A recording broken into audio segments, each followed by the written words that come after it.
Thanks for visiting the patient and the weather. Today I'm meteorologist Al Peterlin. I'd like to talk about the weather health stresses for June 7, 2026. We keep additional graphics at tpatw.com. We also maintain a storefront on Amazon.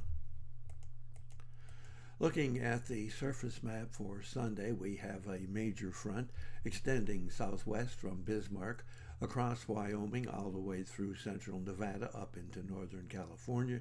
Its eastward branch stretches all the way through Des Moines, back into very close to South Bend, across into Pittsburgh and over to Dover.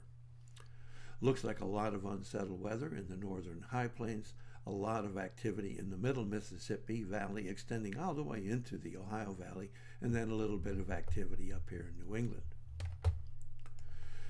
Looking at our vitality index, which is a measure of the individual weather elements that could have some impact, and you'll see we have something going on here in the northern high plains and actually northern Rockies. A little bit of really unsettled weather here in the panhandle area of Texas and Oklahoma, something trying to make its way through the Ohio Valley, and another area of intense interest here in New England. Looking at pressure change, we have rising pressure across Idaho up into Montana. We have rising pressure across Michigan, touching the northernmost areas of Pennsylvania, but really covering much of New York and then covering almost all of New England. Note that we have falling pressure here in the Dakotas, really mostly North Dakota, but touching South Dakota.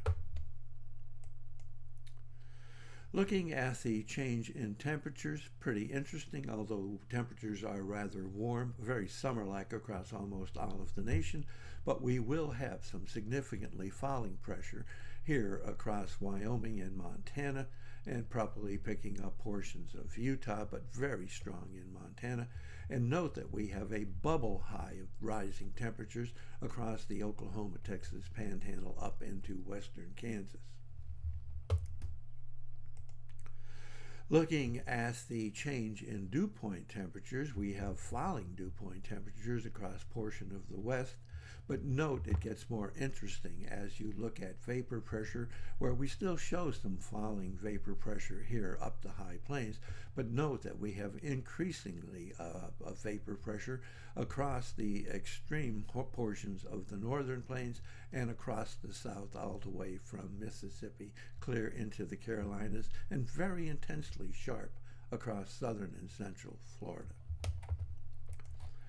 Looking at instability, a little different than we have seen. There is still some instability working its way up the plains, but it gets rather active here in the northern plains, and note its extension relatively strong for this portion of the country up in the Ohio Valley and across the middle Atlantic states into southern New England.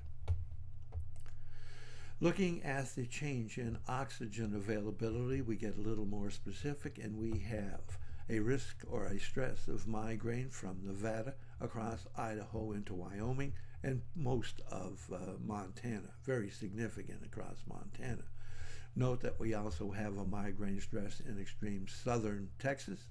We have migraine stresses across Iowa into Wisconsin and picking up just the portions of northern Illinois, but jumping down across into Kentucky, especially western Kentucky, but then getting strong again in Michigan, across northern Ohio, all of Pennsylvania, New York, and on across New England.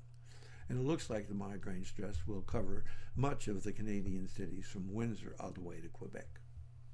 Looking at the asthma and arthritis stresses, as typical, we have some in the north, meaning Washington, North Dakota. However, the most significant area will be here from the Texas Panhandle across almost all of Oklahoma into Kansas and reaching into Missouri.